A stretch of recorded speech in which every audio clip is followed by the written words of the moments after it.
ಒಟ್ಟಾರೆ ಈಗ ಮ್ಯೂಸಿಕ್ ಮಲರಿ ಅವರ ಪತ್ನಿ ಲಿಖಿತಾ ಅವರು ಖುಷಿಯಾಗಿದ್ದಾರೆ. ಎಲ್ಲವೂ ಕೂಡ ಈಗ ಒಳ್ಳೇದೇ ಆಗ್ತಾ ಇದೆ. ಯಾಕೆಂದ್ರೆ ಸುಮಾರು 3 ತಿಂಗಳ ಕಾಲ ಜೈಲಿನಲ್ಲಿದ್ರು, ವನವಾಸವನ್ನ ಅನುಭವಿಸಿದ್ರು.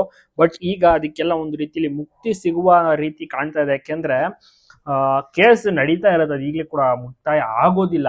ಬಟ್ ಷರತ್ತುಬದ್ಧ ಜಾಮೀನಾದ್ರೂ ಸಿಗ್ತಾ ಇಲ್ಲ ಅನ್ನುವಂತ ಒಂದು ನೆಮ್ಮದಿ, ಮತ್ತೆ ಜನರು ಇಷ್ಟಪಟ್ಟು ಮತ್ತೊಮ್ಮೆ ಅವರನ್ನೇ ಕರೀತಾ ಇದ್ದಾರೆ, ಆಡ್ತಾ ಇದ್ದಾರೆ. ಪ್ರತಿಯೊಂದು ಊರುಗಳಿಗೆ ಹೋಗಿ ಪರ್ಫಾರ್ಮೆನ್ಸ್ ಅನ್ನು ನೀಡ್ತಾ ಇದ್ದಾರೆ. ಮ್ಯೂಸಿಕ್ ಮಲರಿ ಅವರ ಒಂದು ಕ್ರೇಜ್ ಇನ್ನಷ್ಟು ದುಪ್ಪಟ್ಟಾಗಿದೆ ಅನ್ಬೋದು. ಎಲ್ಲರೂ ಕೂಡ ಅಷ್ಟೇ ಖುಷಿಯಾಗಿ ಮ್ಯೂಸಿಕ್ ಮಲರಿ ಅವರ ಹಾಡುಗಳನ್ನ ಕೇಳಿ ಖುಷಿ ಪಡ್ತಾ ಇದ್ದಾರೆ, ರಂಜಿಸಿ ಸನ್ಮಾನವನ್ನ ಮಾಡ್ತಾ ಇದ್ದಾರೆ. ಇದಕ್ಕಿಂತ ಖುಷಿ ವಿಚಾರ ಇನ್ನೇನ್ ಬೇಕು. ಲಿಖಿತಾ ಅವರು ಕೂಡ ಅಷ್ಟೇನೆ ಆಗಾಗ ಮೊಬೈಲ್ಗಳಲ್ಲಿ ಆಗಿರ್ಬೋದು ಕಾರ್ಯಕ್ರಮಗಳನ್ನೆಲ್ಲ ವೀಕ್ಷಣೆ ಮಾಡ್ತಾರೆ. ಅವ್ರಿಗೂ ಕೂಡ ಖುಷಿ ಆಗುತ್ತೆ. ಮತ್ತೆ ಸನ್ಮಾನ ಹಾಲಿನ ಅಭಿಷೇಕನ ಮಾಡ್ತಾ ಇದ್ದಾರೆ. ನೀವು ಲೆಕ್ಕ ಹಾಕಿ ಎಷ್ಟರ ಮಟ್ಟಿಗೆ ಜನರು ಮ್ಯೂಸಿಕ್ ಮೈಲರಿನ ಇಷ್ಟಪಡ್ಬೋದು. ಫೇವ್ರೆಟ್ ಸಿಂಗರ್ ಅಂತ ಹೇಳ್ಬೋದು. ಉತ್ತರ ಕರ್ನಾಟಕದಲ್ಲಿ ತುಂಬಾನೇ ಹೆಸರುವಾಸಿ, ಸಖತ್ತಾಗಿ ಆಡ್ತಾರೆ, ಲಿರಿಕ್ಸ್ ಅನ್ನ ಬರೀತಾರೆ.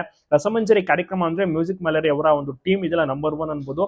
ಎಲ್ಲಾ ಕಡೆ ಹೋಗಿ ಪರ್ಫಾರ್ಮೆನ್ಸ್ ನೀಡ್ತಾರೆ. ಇವರೇ ಬೇಕು ಅಂತ ಕೂಡ ಕರ್ಸ್ಕೋತಾರೆ, ಜಾತ್ರೆ ಆಗಿರ್ಬೋದು, ಬೇರೆ ಬೇರೆ ಫಂಕ್ಷನ್ ಗಳಿಗೆ, ಉತ್ಸವಗಳಿಗೆಲ್ಲ. ಸೊ ಹೀಗಾಗಿ ಮ್ಯೂಸಿಕ್ ಮಲರಿ ಅವರ ಒಂದು ಟೀಮ್ ನಲ್ಲಿ ಸುಮಾರು ಒಂದು 10-12 ಜನ ಇರ್ತಾರೆ. ಎಲ್ಲರೂ ಕೂಡ ಸೂಪರ್ ಆಗಿ ಆಡ್ತಾರೆ. ಇನ್ನ ಬೇರೆ ಬೇರೆ ಗೆಸ್ಟ್ ಗಳು ಕೂಡ ಹೋಗ್ತಾ ಇರ್ತಾರೆ. ಬಾಳು ಬೆಳಗುಂದಿ ಅವರು ಕೂಡ ಹಾಗಾಗಿ ಕಾಣಿಸ್ಕೊತಾ ಇರ್ತಾರೆ. ಬಾಳು ಬೆಳಗುಂದಿ ಅವರು ಮ್ಯೂಸಿಕ್ ಮೈಲರಿ ಅವರೆಲ್ಲರೂ ಕೂಡ ಸ್ನೇಹಿತರು. ಸೊ ಹೀಗಾಗಿ ಮತ್ತೆ ಅಭಿಮಾನಿಗಳು ಹೂವಿನ ಹಾರಗಳು ಮತ್ತು ಹೂವಿನ ಸುರಿಮಳೆಯ ಮಾಡ್ತಾರೆ, ಆ ಸನ್ಮಾನವನ್ನ ಮಾಡ್ತಾರೆ. ಅಷ್ಟೇ ಚೆನ್ನಾಗಿ ರಂಜಿಸ್ತಾರಲ್ಲ. ಸೊ ಹೀಗಾಗಿ ಬಾಳು ಬೆಳಗುಂದಿ ಅವರಿಗೂ ಕೂಡ ಅದೇ ರೀತಿ ಕ್ರೇಜ್ ಇದೆ, ಮ್ಯೂಸಿಕ್ ಮೈಲರಿ ಅವರಿಗೂ ಕೂಡ ಅದೇ ರೀತಿ ಕ್ರೇಜ್ ಇದೆ.